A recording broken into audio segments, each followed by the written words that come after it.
Alléluia. Gloire à toi, Jésus. Alléluia. Tu es merveilleux, Seigneur. Alléluia, Jésus. Gloire à ton Saint-Nom, parce que toi tu vis et tu règnes. Alléluia. Gloire à toi. Nous te bénissons et nous te rendons gloire et grâce. Parce que toi tu es Dieu. Que ton nom soit béni. Que ton nom soit loué. Que ton nom soit glorifié. Merci au Père éternel de luire. Au Père éternel ta face dans nos familles, au Père éternel sur nous, au Père éternel. Et tu as mis ton nom sur nous, au Père éternel, et sur nos enfants, afin que nous puissions être bénis, au Père éternel. Que ton nom soit loué, que ton nom soit glorifié, parce que toi tu vis et tu règnes au nom du Seigneur Jésus. Nous acclamons le roi des rois. Nous acclamons Alléluia. Nous acclamons le Seigneur des Gloire à toi, Jésus. Alléluia. Maman Marie va. Oh, Kembo, Kembo, Kembo, Kunana Lola, Kembo, Alléluia. Oh, Kembo, Kembo, Kembo, Kunana Zulwe, Kembo, Alléluia. Oh, Amen, Alléluia. Kembo, Alléluia. Oh, Alléluia. Kembo, Alléluia. Oh, Yendelaye, Alléluia. Kembo, Alléluia. Oh, Alléluia. Kembo, Alléluia. Oh, Kemba, Alléluia. Kembo, Alléluia. Oh, Alléluia. Kembo, Alléluia. Il est le même, il est le même, hier, aujourd'hui. Il est le même, éternellement. Jésus, il est le même. Oh, il est le même, hier, aujourd'hui. Oh, mon sauveur, il est le même, éternellement. Jésus est le même, il est le même. Oh, il est le même. Hier, aujourd'hui. Alléluia, il est le même, éternellement. Il est le même, il est le même, hier, aujourd'hui. Il est le même, éternellement. Jésus, il est le même. Yahweh, il est le même, hier, aujourd'hui. Alléluia. Il est le même, éternellement. Il est le même, il est le même. Oh, il est le même, hier, aujourd'hui. Oh, mon sauveur. Il est le même, éternellement. Il est le même, il est l'unique, hier, aujourd'hui. Il est le même, éternellement. Jésus. Il est le même. Oh, il est le même, hier, aujourd'hui. Alléluia. Il est le même, éternellement. Chantons, il est le même, il est le même. Oh, il est le même, il est le même. Hier, aujourd'hui. Oh, mon sauveur. Il est le même, éternellement. Oh, je vais chanter pour Jésus. Il est le roi. Dans ma vie de tous les jours. Il est le roi. Oh, sa victoire m'appartient. Désormais, Oh, avec toi, Jésus, je régnerai à jamais. Oh, je vais acclamer Jésus. Il est le roi. Dans ma vie de tous les jours. Il est le roi. Sa victoire m'appartient. Désormais, avec toi, Jésus, je régnerai à jamais. Oh, chantons Emma, Emma, Emma. Emmanuel est roi. Emma, Emma, Emma. Emmanuel est Oh roi. oui, Emma, Emma, Emma. Emmanuel est roi. Emma, Emma, Emma. Emmanuel est roi. Oh oui, Emma, Emma, Emma. Emmanuel est roi. Emma, Emma, Emma. Emmanuel est roi. Emma, Emma, Emma. Emmanuel est roi. Emmanuel est roi. Hey, Yahweh Nanga. Elonge zali ya yo, yokuma maleluyo. Ah. Yahweh Nanga. Oh, elonge zali ya yo, yokuma maleluyo. Kolo nanga elonge zali ya yo yokuma maleluyo. Ah, ah. Yahweh, yokumama lelo yo. Ongaina lukeli kiawapie, eli kiana sana yo, yokumama lelo yo. Yahweh, yokumama lelo yo. Ongaina lukelo gawapie, elongana zwana yo, yokumama lelo yo. Yahweh,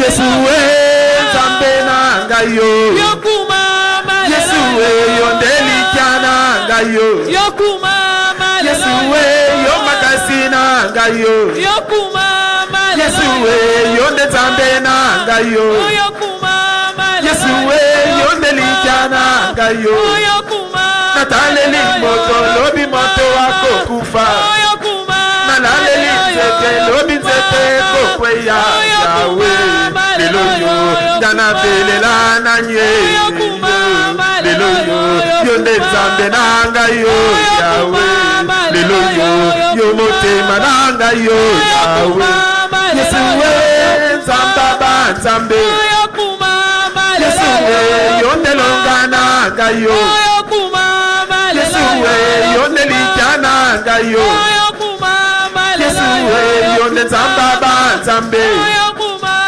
Yesuwe, yobika mwana ngayo, Shilo, lelo yo, nalibota nanga yo, Papa, Yahweh, yonde Nzambe nanga yo, Yahweh, lelo yo, gana yendela nanye, Yahweh, lelo yo, yende Nzambe nanga yo, mama na yo, Yahweh, kasi nanga yo, Shilo, mayele nanga yo, Papa, elikia nanga yo, yokumama lelo yo. Alléluia. Nous allons prier pour la parole de Dieu. La Bible nous dit dans Hébreux 11:6.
Que Dieu soit loué pour ce temps, pour ces moments qu'il nous donne encore.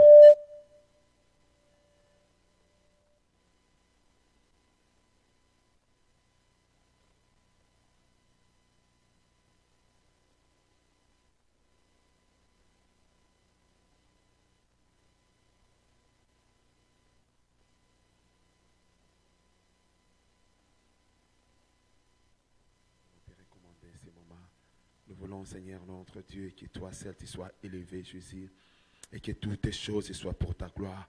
Nous refusons, Seigneur notre Dieu, tout ce qui n'est pas de toi. Nous soumettons toutes tes choses, Seigneur, à ta Seigneurie, ô Dieu, et nous te proclamons roi, maître, Seigneur notre Dieu, en tout et pour tout. Glorifie ton nom, Seigneur, au travers de ces messages.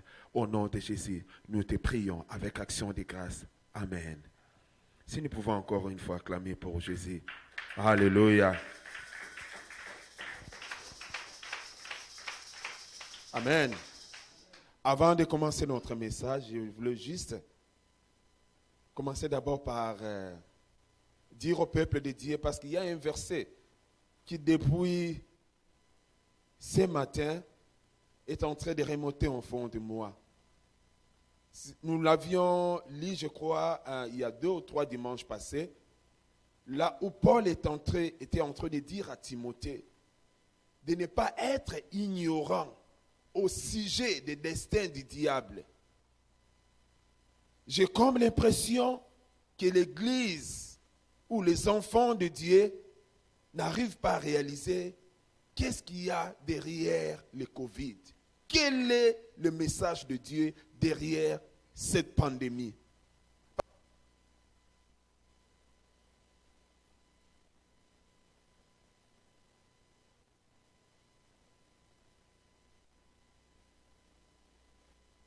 Le plan de l'ennemi derrière cette pandémie.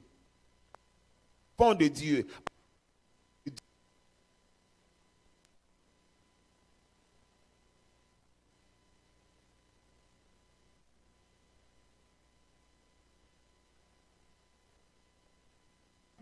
« 66.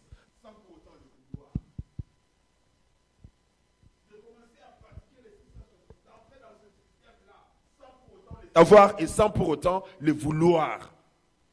Quel est le plan de l'ennemi derrière ce Covid? T'empêcher de prier, t'empêcher d'aller à l'église et que les églises en tant que bâtiments soient fermées. C'est de t'empêcher de vivre le plan de Dieu pleinement dans ta vie. C'est de te soumettre au plan de l'ennemi. Bien-aimé, le diable qui a quitté le ciel n'a pas renoncé à ses ambitions. Il tient toujours à ses ambitions. La première ambition de l'ennemi, c'est d'avoir un royaume. Or, dans un royaume, il n'y a pas que les rois, mais il y a des gouvernants et des gouvernés. Il a besoin des gens. Il a besoin des gens pour son royaume. Il n'a pas renoncé à cette ambition. Mais certains des enfants de Dieu risquent d'être pris dans le piège, comme je l'ai dit. Pendant que nous sommes en train de vivre, de traverser ces moments difficiles, je vois certains chrétiens abandonner leur vie de prière. Je vois certains chrétiens diminuer les ailes, perdre les ailes, ne plus avoir l'envie de pouvoir prier, de communier. Il y a même qui refusent même de donner les offrandes et les dîmes, même s'ils ne viennent pas à l'église. Comment voulez-vous qu'on puisse payer ces bâtiments sans argent, même si vous ne venez pas? On a bouffé l'argent des taxes sans pour autant remettre même un $10 à Dieu.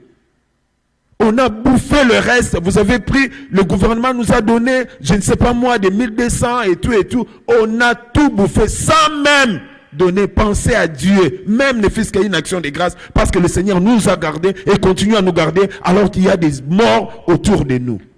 Personne, bien-aimé, nous risquons de participer au plan de l'ennemi sans le savoir. Nous risquons de compatir au plan du diable sans pour autant le savoir. Que Dieu nous aide afin que nous puissions réellement nous relever. J'ai vu des gens porter des masques et attraper la maladie pour dire que ce n'est pas le masque. Ce n'est pas les masques qui protègent, mais c'est Dieu qui protège.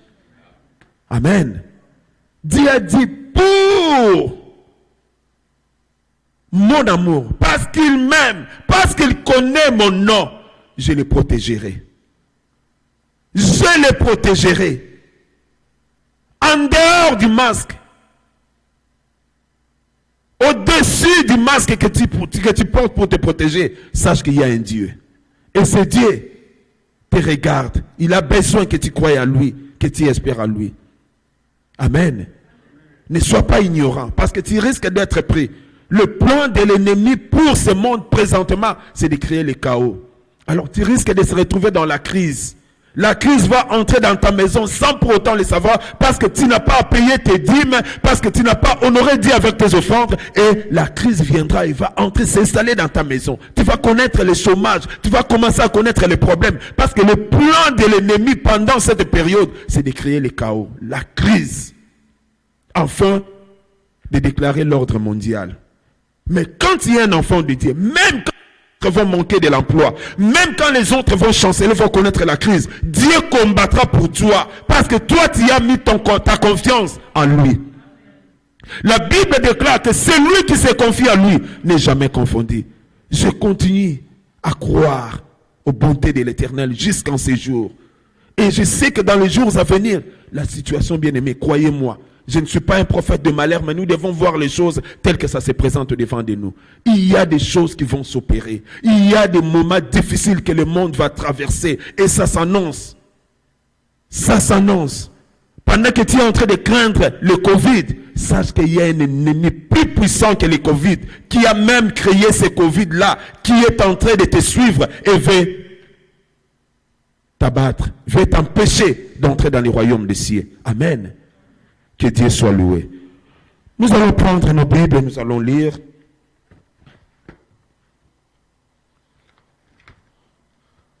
Nous allons lire le texte de Marc 8.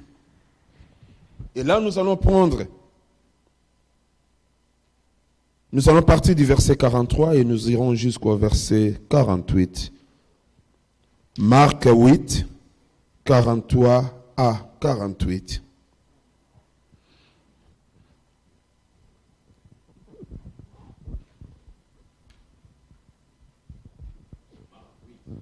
Marc 8, 43 à 48. Oh, prenons Luc 8. Luc 8. Désolé pour cette erreur. Luc 43 à 48.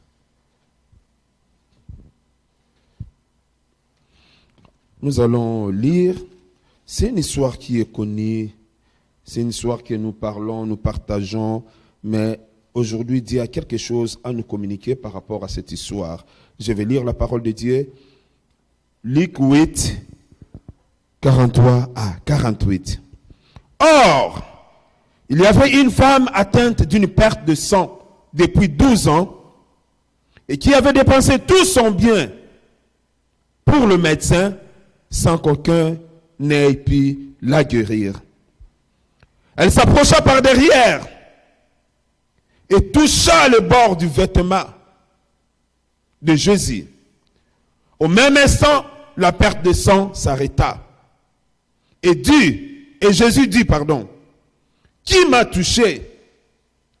Comme tout s'en défendait, Pierre et ceux qui étaient avec lui dirent, Maître, la foule t'entoure et te presse.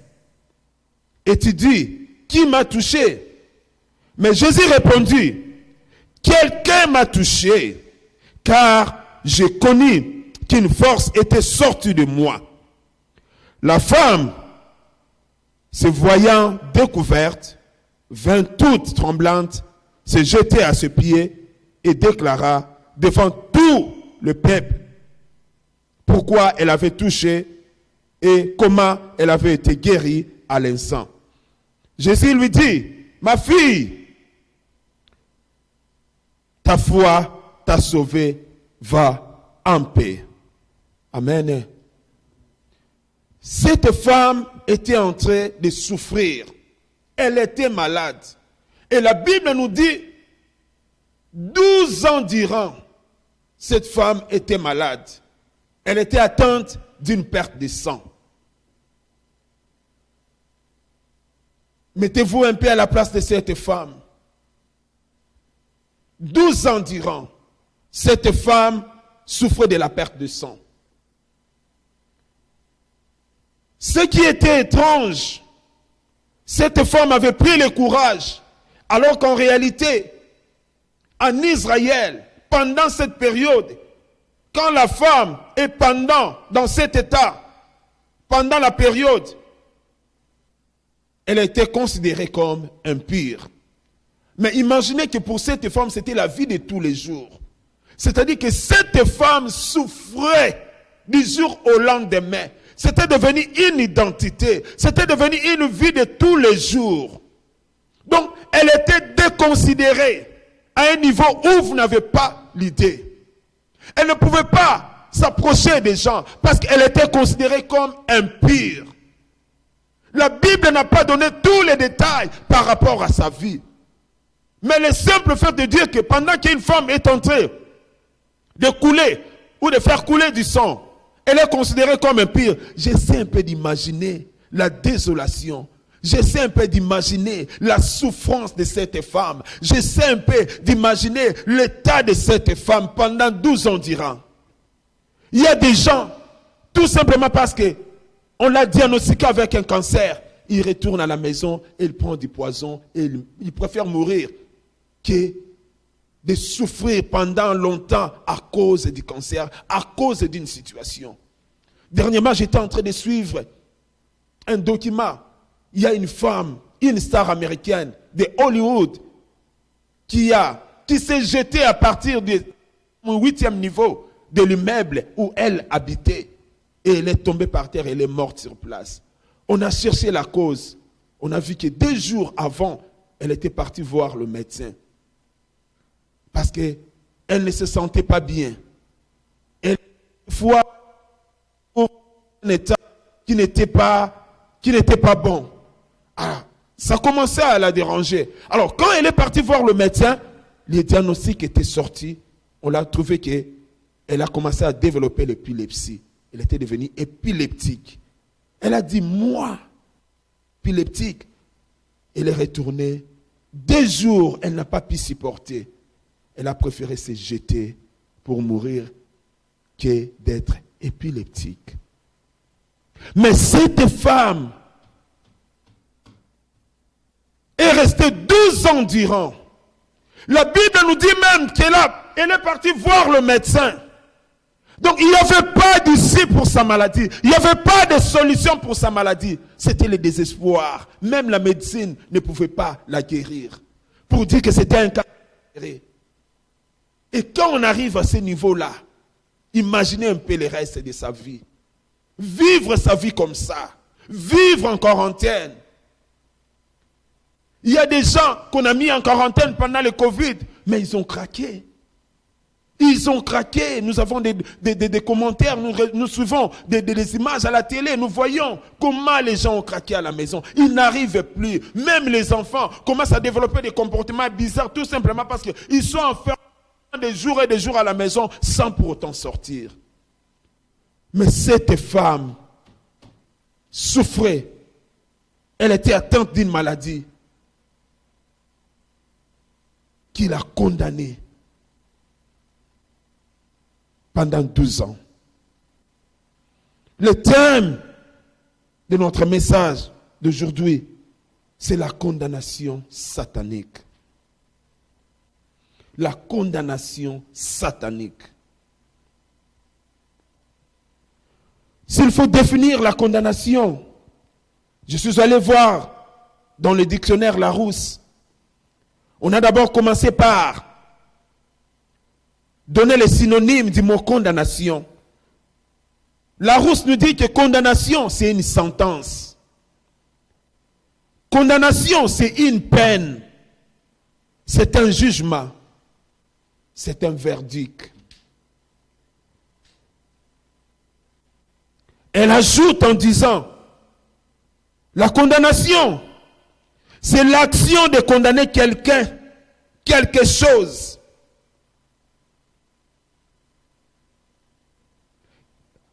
Elle a encore ajouté en disant, c'est le fait qui détermine la ruine de quelqu'un ou de quelque chose. Le fait qui détermine la ruine de quelqu'un ou de quelque chose. Et une troisième définition, c'est une décision d'une juridiction prononçant une peine.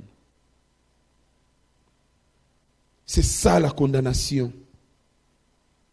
La condamnation, la condamnation, la condamnation. Cette femme était en quelque sorte dans une condamnation. Parce que quand on est condamné, on n'est pas libre. On n'est pas libre. C'est-à-dire qu'on est en train de vivre sous des contraintes. C'est-à-dire qu'il y a des règles qui s'opposent à vous. Il y a des mesures qui sont en train de vous contraindre à une situation quelconque. Malgré vous, malgré votre état, malgré vos pensées, malgré vous, malgré votre décision. Cette situation vous maintient dans une condamnation, dans une prison et vous prive de la liberté. Mais la Bible nous dit, par rapport à Jésus, si le Fils de l'homme vous a franchi, vous serez réellement libre. Donc pour dire que la liberté, c'est quelque chose de bien. C'est quelque chose de bien. Voilà pourquoi Christ est venu pour que réellement nous soyons libres. Réellement nous soyons libres, nous puissions vivre la liberté dans notre vie. Bien aimé, quand on vous prive de liberté, c'est très difficile. Quand vous-même décidez de rester à la maison, sans que quelqu'un vous dise de rester à la maison, parce que c'est vous, vous n'allez pas sentir la souffrance. Mais quand quelqu'un vous dit reste à la maison, ne sors pas, c'est en ce moment-là vous allez sentir que non, je commence à souffrir. Parce qu'on m'a imposé quelque chose. Parce que je suis sous contrat, je ne peux pas faire ce que moi je veux. Il y a quelque chose qui est en train de contrôler chose à ma place et m'oblige à se soumettre à ces lois. J'étais en train de suivre un document sur les prisons. Et on est parti dans une prison à Louisiana, ici aux États-Unis. On est en train de parler de la vie des prisonniers. Comment ils vivent, comment ils sentent. Il y a même des cimetières à côté pour enterrer les gens qui meurent, pour dire qu'il y a des cimetières qui sont partis là-bas, qui ne vont plus revivre, qui ne vont plus sortir de la prison. Mais on a déjà prévu un endroit pour les enterrer, pour dire qu'ils mourront dans la prison. Parce que la prison, ce n'est pas un endroit agréable. Les gens qui meurent en prison à cause des... Il y a des gens qui préfèrent se suicider tout simplement parce qu'ils manquent de liberté. Parce que quand ils réalisent ce qu'il était, ils regardent dehors, ils disent « Oh, je préfère mourir que de connaître cette souffrance du jour au lendemain, cette condamnation demain. » Alors ce jour-là, c'était l'histoire d'un homme. Il venait de tuer quelqu'un. On l'a amené dans cette prison. Il est arrivé dans cette prison. Et quand il est arrivé, il a dit aux gens qui travaillaient à la prison qu'il y a un de mes ancêtres qui est ici dans cette prison. Et c'était son grand-père. Le garçon, quand il est arrivé en prison, il avait des ambitions tout en étant dans la prison. Il a dit, je vais me racheter. Je vais commencer du bien, pour que je sois bien coté ici dans la prison. Comme ça, quand ils verront mon comportement par rapport à ces changements, je pourrais peut-être bénéficier d'une grâce. C'est moi qui dis peut-être, mais dans sa tête, ce n'était pas peut-être. Donc dans sa tête, il était convaincu que quand il va commencer à poser des bons actes, il va commencer à changer son comportement dans cette prison et qu'on va remarquer que ce gars se comporte très bien. Il finira par quitter la prison. Il était là, dans la prison. Mais il a demandé une grâce de rencontrer son grand-père. Parce qu'il n'était pas dans une même cellule. Et petit à petit, il y avait des promesses. Mais finalement, un jour, on a organisé cette rencontre dans une salle. Je vois les jeunes hommes qui étaient en train de quitter sa cellule, tout souriant. Parce qu'il allait rencontrer son grand-père. Et son grand-père qui était déjà là, assis dans une des pièces, bien surveillé. Et finalement, l'heure était arrivée. On a ouvert la porte, les garçons est entré. Il a salué son grand-père chaudement, avec sourire. Ils ont commencé à parler. Son grand-père lui a dit, est-ce que moi, tu ne pouvais pas t'inspirer de ma vie, voir là où moi je suis arrivé? Parce que là où moi je suis, la souffrance que je suis en train d'endurer à ce lieu, je ne souhaiterais pas qu'aucun membre de ma famille vienne. Mais voilà que toi, tu viens me rejoindre dans cette prison. Le gars a dit, mais pourquoi tu me dis des choses? Il dit, je t'ai dit, parce que tel que tu es là, sache que tu ne sortiras plus. Tu es venu mourir ici dans cette prison. Il a dit, non, grand-père, il ne faut pas me dire ça. Je vais faire preuve d'un bon comportement. Je vais changer mon comportement pour bien me comporter.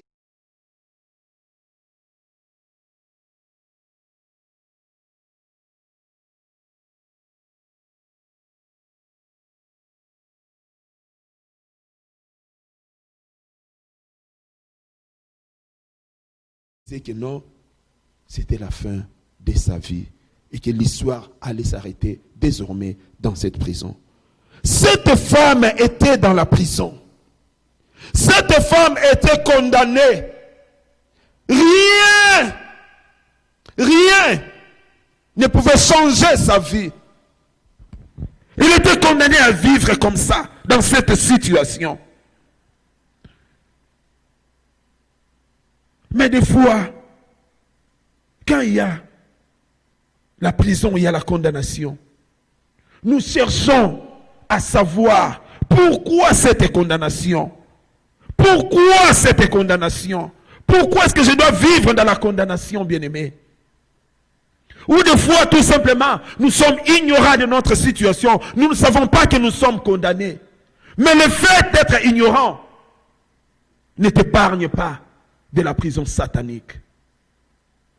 Le fait d'être innocent ou le fait d'être ignorant de ta situation ne t'épargne pas de la souffrance du monde des ténèbres. Parce que des fois, il arrive sans raison que quelqu'un aussi soit condamné. Là, ça dans le monde, généralement ça se passe dans le monde des ténèbres.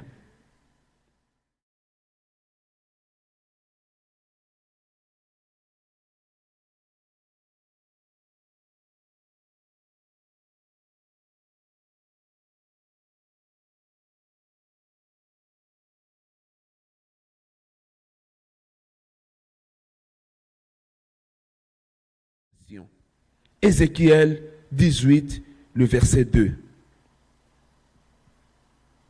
Ézéchiel 18, le verset 2. Je vais lire. Pourquoi dites-vous ces proverbes dans le pays d'Israël? Les pères ont mangé des raisins verts et les dents des enfants ont été agacées. Pourquoi dites-vous ces paraboles dans le pays d'Israël? Les pères ont mangé des raisins verts et les dents des enfants ont été agacées. Les pères ont mangé, mais nous les enfants, nous sommes en train de souffrir. Nos dents sont agacées. Nous avons attrapé la carie, mais sans pour autant manger des raisins verts. Alors que ce sont nos pères, c'est l'arrière-plan, ce sont nos grands-parents qui ont mangé des raisins verts. Mais nous sommes sous la condamnation. Nous sommes en train de payer les prix. Alors que nous sommes des innocents. En quelque sorte. Mais en réalité, nous ne le sommes pas. Parce que il y a le lien de famille, il y a le lien de sang. Quelque part, qui nous lie à ses pères et qui nous lie à ses ancêtres. Malachie 1:2. Cependant, j'ai aimé Jacob et j'ai eu de la haine pour Ésaü. Malachie 1:2. Là, c'est le papa qui avait deux enfants. Il a aimé l'un et il a haï l'autre. Pour dire que le haï a été tout simplement maudit. Quand on aime l'autre et on a... Donc pour dire qu'on souhaite le malheur pour celui qu'on n'aime pas. Voilà l'origine d'une condamnation. L'origine d'une condamnation peut venir de nos amis, de notre entourage, de nos anciens partenaires. Les gens qui nous entourent peuvent nous condamner d'une manière ou d'une autre. Peuvent nous condamner d'une manière ou d'une autre. Mais comment? Oui, quand nous faisons des alliances, quand nous sortons avec nos anciens partenaires, quand nous passons par les rapports, je ne vais pas extrapoler, je ne vais pas aller entrer dans le détail, je pense que nous comprenons. Nous pouvons hériter de ces condamnations tout simplement parce que nous avons fait alliance avec ces gens-là. Et quand nous passons par des rapports entre l'homme et la femme, ça crée des alliances d'une manière ou d'une autre sans pour autant les savoir. Et nous pouvons entrer dans la relation et voir même l'ancien partenaire peut te condamner, à qui peut-être tu avais promis le mariage, mais tu n'as pas honoré. Il t'est condamné. J'étais encore enfant. J'entendais l'une de mes grandes sœurs, 4e de notre famille, parler à certaines de mes sœurs, leur dire, écoutez, hier soir pendant qu'on dormait, Tata Moissi, notre tante, qui dormait avec elle, l'a réveillée la nuit pour dire, Charlotte, réveille-toi. Tu sais, tu es en train de connaître, tu es presque en train de connaître des problèmes avec ton fiancé. Le mec est en train de te quitter. Il est en train de te quitter. Moi, je suis dans cette situation aussi. Le messier qui venait là m'a quitté. Il a rompu avec le fiançailles. Moi, je connais dans le village ce que les gens du village faisaient. Elle a dit, allons dehors vers 2h, 3h du matin. Allons dehors. Je sais comment maudire. Je vais te montrer comment on maudit les gens. Tu vas maudire ton fiancé là qui cherche à te quitter. Et moi, je vais maudire le mien qui m'a déjà quitté. Et ma sœur m'a dit non. Je ne sais pas comment est-ce qu'on fait ça et je ne le ferai même pas. J'ai refusé. Elle dit, hey, toi tu restes et moi je pars dehors. Ma sœur lui a demandé, mais comment ça se passe? Enlève tes habits, commence à faire des histoires là, par-ci, par-là, à déclarer des choses, à dire des paroles, là dehors pendant la nuit, tout en étant nu. Tu verras que cet homme-là, les paroles que tu as prononcées sur lui ou sur elle, va se réaliser. Pour dire que quelque part, cet homme est condamné. Mais au jour d'aujourd'hui, ma sœur est mariée à cet homme-là, son fiancé-là avec qui il voulait rompre. Et moi, je me dis, si tu avais maudit ton mec là, le papa de tes enfants là, est-ce que tu allais être capable de réparer cette situation aujourd'hui là? Parce que les paroles allaient déjà s'envoler et le diable aurait pris ces paroles. Donc quelque part, tu allais être à la hauteur de la condamnation de votre foyer. Tu allais détruire tes enfants par cette condamnation. Parce que quand le monde des ténèbres enregistre ce genre d'histoire, le monde des ténèbres ne répare pas. Une de mes sœurs avait une femme qui était domestique chez elle. Un jour, cette femme est venue au boulot. Elle n'était pas, comme on dit, de bonne humeur. Ma sœur s'est approchée d'elle et dit, je mettais le nom. Mais qu'est-ce qui ne va pas? Elle est entrée dans la maison. Elle a dit, Yaya, tel que tu me vois là, je n'ai pas de sein. Nazarana ma belle était. Ma sœur s'est étonnée, mais où vous en avez chiffon? Depuis que je suis né, Nabima ma belle était. Je ne connais pas la période. Oh, Basiba connaîtra. Et pas Nangaï, ça n'existe pas. Et des fois, quand je marche, des fois, quand je me promène, je réalise cette situation, je me fonds en larmes. Je me sens comme si, donc, je ne sais comment, je n'ai pas de valeur. Parce que la femme, lui priver de ses seins, lui priver de ses périodes, non, ce n'est pas une femme. Ma sœur est en train de pleurer. Elle a dit, quelle histoire! Quelle histoire! Mais comment cela s'est-il passé? La femme va remonter des années plus tard. Elle a dit, l'histoire s'est passée dans notre village. Alors que mon père était...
Le diable ne sait que détruire.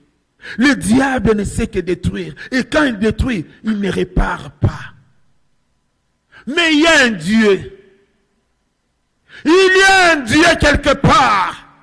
Lui, c'est le réparateur. Lui, c'est le restaurateur. Lui, c'est celui qui est venu apporter la délivrance. Alléluia. Dans la vie d'une personne. Même si on a déclaré des choses sur toi. Même si on a détruit des choses sur toi. Mais sache qu'il y a quelqu'un qui est là pour te restaurer. Quelqu'un qui est là pour te réparer. Le Dieu en qui tu as cru, c'est un Dieu qui restaure des vies. C'est un Dieu qui répare. Même dans le néant, il crée.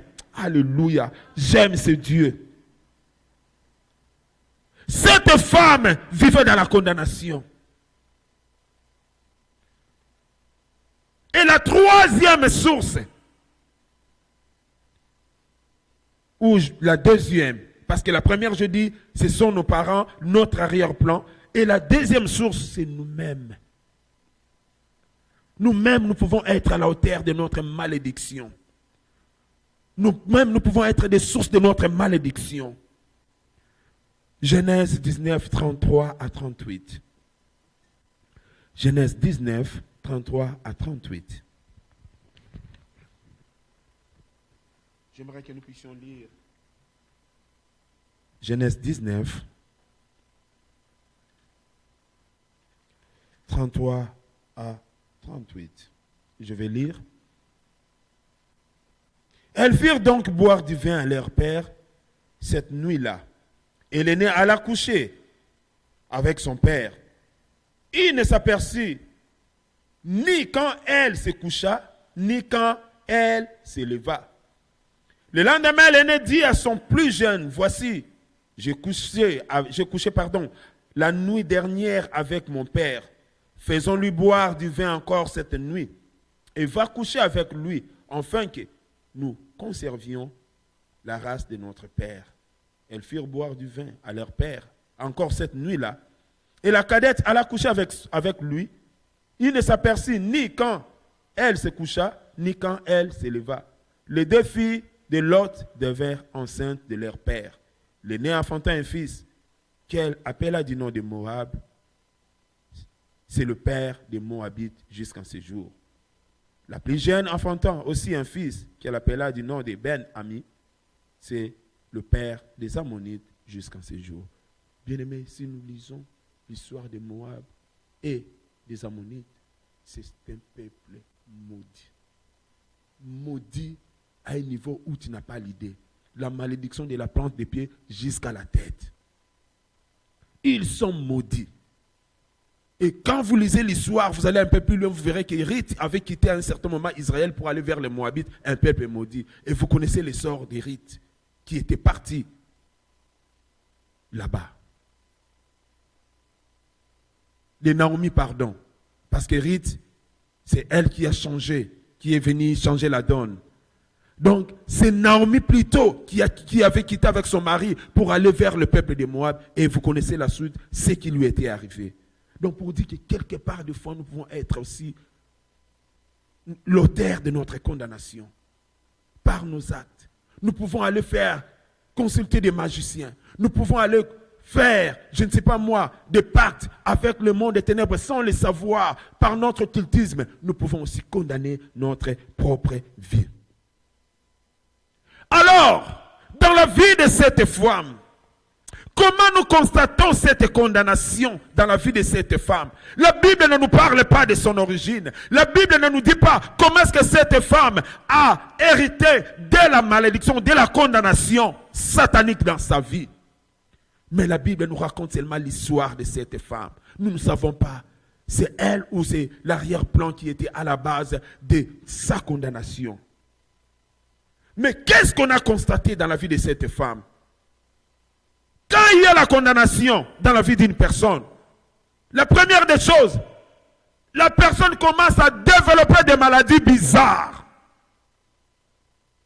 Des maladies bizarres. Il y a un développement des maladies bizarres dans le corps. Et des fois, quand vous allez voir le médecin peuvent ne pas connaître l'origine. Ils vous diront tout simplement, nous ne connaissons pas, nous n'arrivons pas à diagnostiquer cette maladie. Mais la personne est en train de souffrir. Tout simplement parce qu'on lui a imposé cette maladie dans le monde des ténèbres. Parce que c'est une condamnation. Donc une condamnation qui se manifeste par la maladie dans son corps. Donc cette femme était condamnée par cette maladie-là. Voilà pourquoi même les médecins, personne ne pouvait guérir cette maladie. Et des fois même quand vous essayez plus loin, vous risquez de perdre votre vie par cette maladie-là. J'avais un cousin qui était parti quelque part dans un voyage. Pendant la marche, il s'est fait piquer par un insecte. C'était juste un petit rien. Il a seulement gratté son pied. Il a continué. Et la nuit, quand ils sont arrivés à leur destination, il ne faisait que gratter. Et petit à petit, il y a un petit bouton qui s'est apparu. Et les boutons commençaient à se développer petit à petit. Et lui continuait toujours à gratter. Au moment où je vous parle, bien-aimé, ni était l'intervention divine, on allait lui amputer sa jambe. Le Messie qu'il a reçu, il a dit, petit, tu es venu chez moi. Rien qu'avec un petit bouton là, regardez comme ton pied commence à gonfler. Il y avait des pus partout, il a noirci et il ne savait plus que faire. Le Messie a appelé d'urgence mes sœurs pour leur dire, si vous n'envoyez pas l'argent pour le billet, pour que je puisse expédier votre petit frère, dans 3-4 jours, votre frère va mourir. Et je me rappelle le jour où on est allé le chercher. C'était un jour de pillage, mais on a payé le prix. On est allé louer un taximan. Et le taximan a accepté.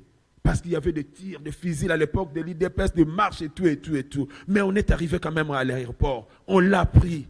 Et moi, j'étais en train de pleurer tout en priant.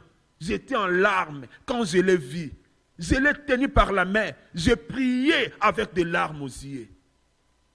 Mais je connais certaines personnes, rien qu'avec de telles choses, ils sont partis pour ne plus revenir dans le monde. Une femme, pendant qu'elle était en train de dormir la nuit, elle a rêvé quelqu'un lui tirer dessus. Et quand elle s'est réveillée le matin, le lendemain, il a commencé à sentir des douleurs, petit à petit, jusqu'à ce que la femme est morte. Quand vous ne cherchez pas Dieu, quand vous ne priez pas pour certaines choses, vous continuez à aller voir le médecin. Et le médecin ne connaît rien. Il va commencer à vous opérer. Il va commencer à vous traiter à sa manière. Et cette opération ou ce traitement risque de vous conduire à la mort si vous ne trouvez pas le vrai restaurateur qui est Jésus-Christ. Parce que c'est lui qui est l'arrêt, le terminal même de la condamnation dans nos vies. La deuxième chose que la condamnation crée dans la vie d'une personne, c'est les rejets. On commence à vous haïr sans cause. par des gens. Il y a des gens qui vivent la vie comme ça. On ne les aime pas. Il est repoussé partout où il va. Les gens ne l'aiment pas. La communauté ne l'aime pas. Des fois même, en dehors des rejets des autres, on lui ajoute un certain nombre de choses dans sa vie, dans son corps. Des odeurs bizarres qui repoussent les gens. Une fille qui sent comme une chèvre. Un homme qui a une odeur bizarre dans son corps, même s'il se lave, même quand il se parfume, il dégage toujours des odeurs. Et les femmes commencent à fuir Solantaba. Mais ce Solantaba-là ne vient pas de lui. Peut-être lui-même n'est pas conscient de cette odeur, de ces odeurs. Mais c'est parce qu'il y a une condamnation qui plane dans sa vie. Et voilà, ça commence à se manifester.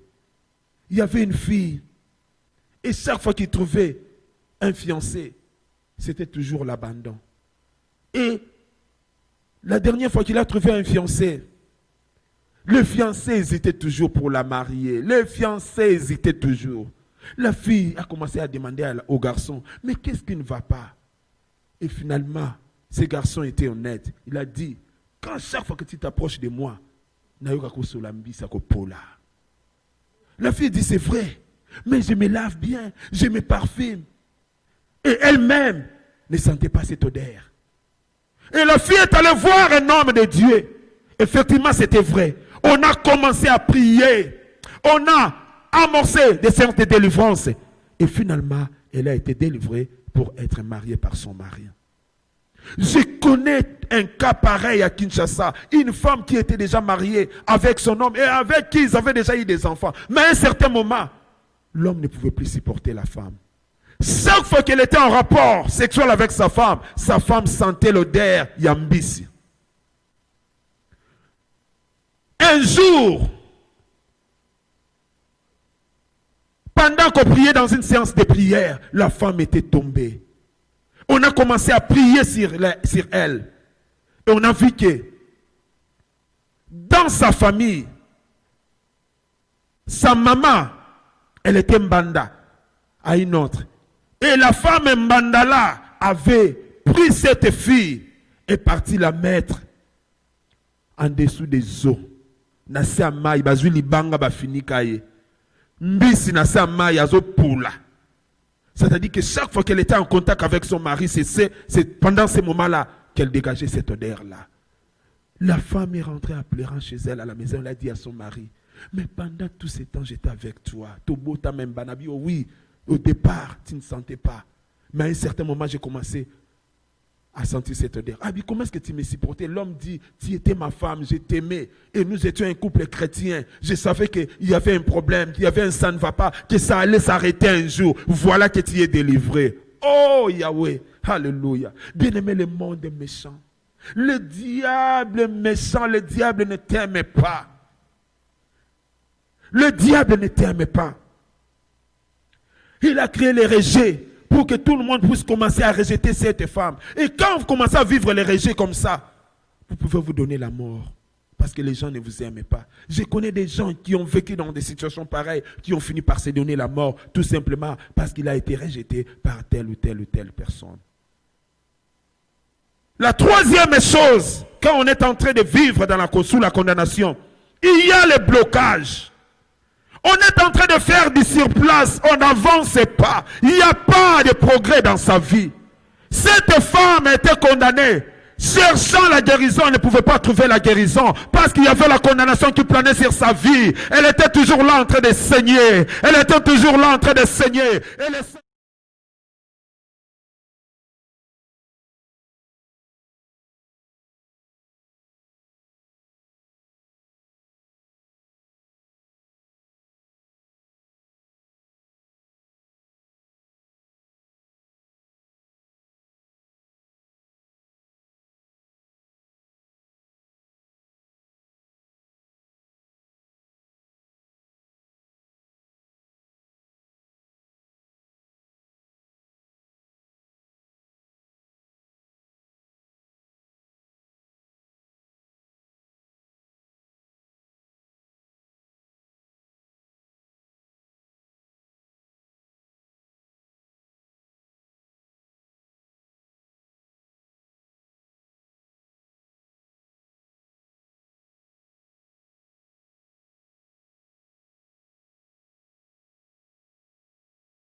avancé, mais qui sont arrêtés quelque part dès le départ.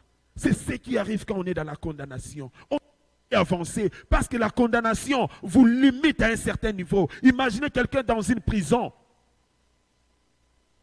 ne peut pas aller au-delà des limites qu'on lui a imposées dans sa vie. La quatrième chose que j'ai remarqué, que j'ai constaté dans la vie de cette femme, que je constate dans les gens, là où il y a la condamnation, il y a la pauvreté. Cette femme était réduite en ayant. La Bible nous dit qu'elle a dépensé tout son argent. La condamnation crée des dépenses. La condamnation occasionne des dépenses dans la vie d'une personne qui est condamnée. On va vous faire des choses. Il y avait une sœur qui est arrivée en Europe. La fille est arrivée, elle a fait de bonnes études. Elle a des comptes. Mais dans son compte, elle a dit, papa, j'ai fait, ce que j'ai sali mon caisse, c'est 3 000 € dans moi. Donc je vais au-delà parce que je suis aide-soignante, je travaille quand même, je gagne de l'argent. Je vis seule. Mais des fois, je me retrouve avec des découvertes dans mon compte bancaire. Négatif, ça vient d'où? Alors que je n'ai pas engagé de dépenses, papa. Et cette situation a perduré pendant des années. Je me retrouve toujours limité dans cette pauvreté-là. Mais qu'est-ce qui ne va pas?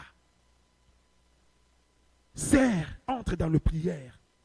Et pendant qu'elle était entrée dans le prière, une nuit, alors qu'on était dans le jeûne et prière de 7 jours, elle a rêvé vers le 5e jour, la nuit, qu'on l'avait mis dans un montalaka, dans une grille, sur une grille.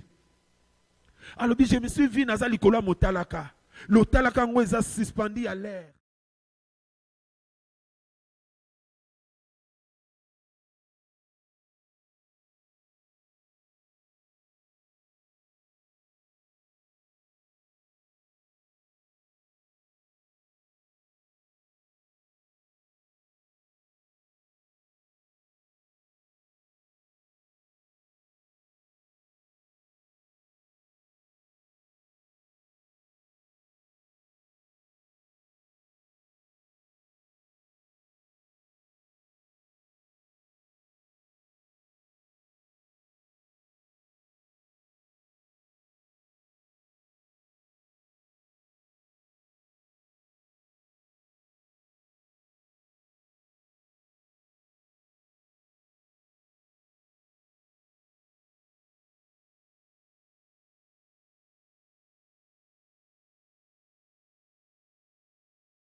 Des hommes mariés, c'est une contradiction. Ça, c'est une condamnation. Les anciens partenaires peuvent te condamner. J'ai connu des filles qui ont été condamnées par quelqu'un qui était sorti. Oh, viens à Foulaka. Après Saranga Bambongo. Oh, tu ne sais pas, c'est un homme marié. Il est en train de t'utiliser pour te placer sous ta condamnation. Mais un jour, tu le sauras et tu vas regretter ta vie. La pauvreté. En tant qu'une fille, à cause de ta beauté, mais tu es en train de te faire vendre, tu es en train de te faire condamner, tu es en train d'entrer dans une prison. À cause de cela. Cette femme avait perdu tout son avoir, avait perdu sa richesse à cause de cette prison, à cause de cette condamnation. Bien-aimé, quelle est la condamnation qui pèse sur toi? Quelle condamnation pèse dans ta maison? Qu'est-ce qui te retient? Qu'est-ce qui te bloque jusque-là, bien-aimé? Mais j'aimerais te dire, dans le livre des Romains, chapitre 8, le verset 1, la Bible nous dit, il n'y a donc maintenant aucune condamnation. C'est la bonne nouvelle pour quelqu'un. Alléluia. Oh, gloire à l'agneau. Gloire à l'agneau. Nous avons 9 ans de mariage avec ma femme. L'année prochaine, nous allons totaliser 10 ans. Nous avions fait un rêve. Que quelqu'un avait déjà sacrifié notre couple. Le plan de cet homme qui était derrière, que Dieu, le diable avait utilisé, était que 10 ans seulement de mariage. Que notre mariage puisse...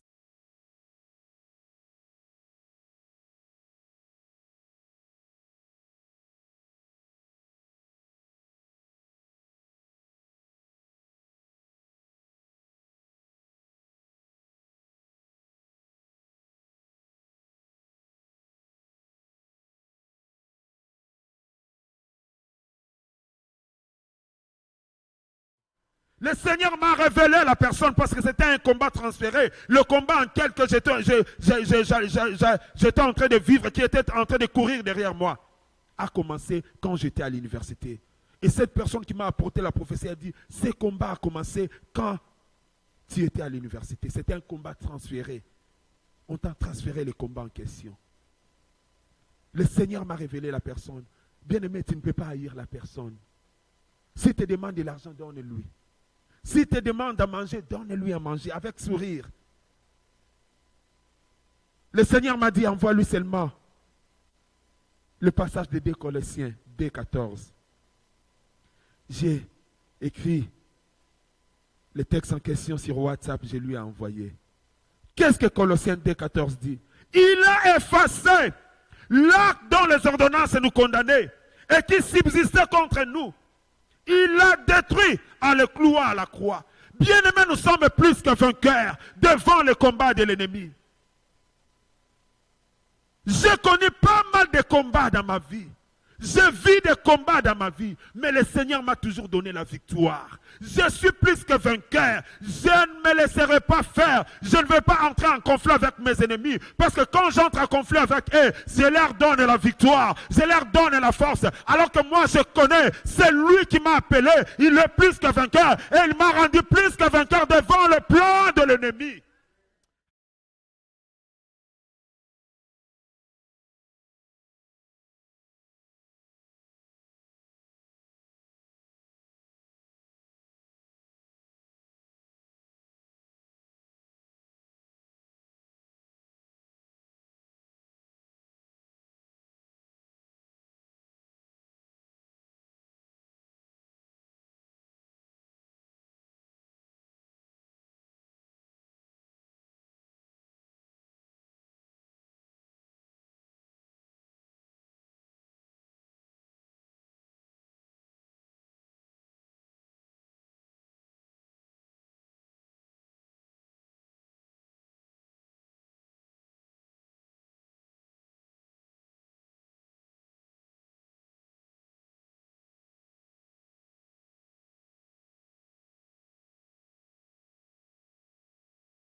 Alléluia. Au moment où je vous parle, je suis aux États-Unis. Je ne suis pas au Bas-Congo. Je ne suis pas dans les Mayombe. Mais je suis à Bloomington Normal. Alléluia. Par la grâce de Dieu. Par la puissance de Dieu. Parce qu'il y a un homme qui m'a destiné à être ici. Un homme qui me connaissait alors que je n'étais pas encore né. Alléluia. Ce ne sont pas les hommes, les petits sorciers là, qui vont me faire peur, qui vont m'arrêter dans ma course. Parce que le Dieu que moi je sers, c'est un Dieu puissant, c'est un Dieu victorieux. Il a déjà vaincu et je marche sur le victoire. Je ne suis pas de ceux-là qui tombent sur le champ de bataille. Je ne suis pas de ceux-là qui tombent sur le chemin, qui renoncent sur le chemin. Mais je suis de ceux-là qui s'élèvent et qui arrivent à la destination. Je suis de la génération de Josué et Caleb. Alléluia. Qui vont et qui arrivent et qui vont conquérir des territoires. Bien-aimés, nous allons nous lever. Nous allons prier pendant 5 minutes. Alléluia. Oh, je sens la colère sainte en moi. Hosanna.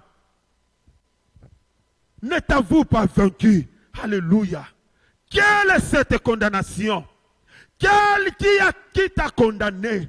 Alléluia. Dis-lui, commence à prier le Seigneur. Commence à dire aux sorciers de ta famille. Commence à dire à cette condamnation-là que toi, tu n'as pas été condamné. Parce qu'il y a quelqu'un qui s'est donné. Allez, commence à prier. Commençons à prier, bien-aimés. Alléluia. Commençons à déclarer des choses. Alléluia.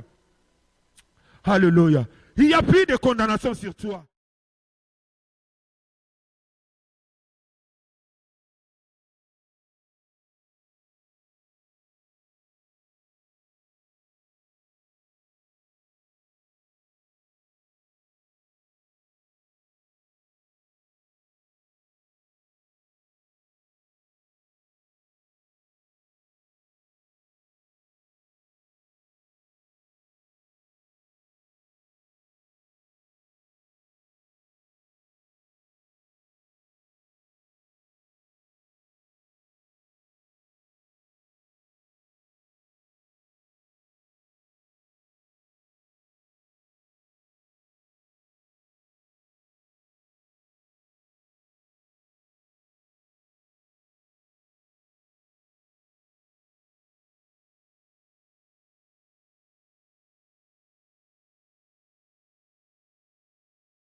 Le prix, il a cloué, dans les ordonnances, te condamné à la croix. Alléluia. Nous condamnons la malédiction.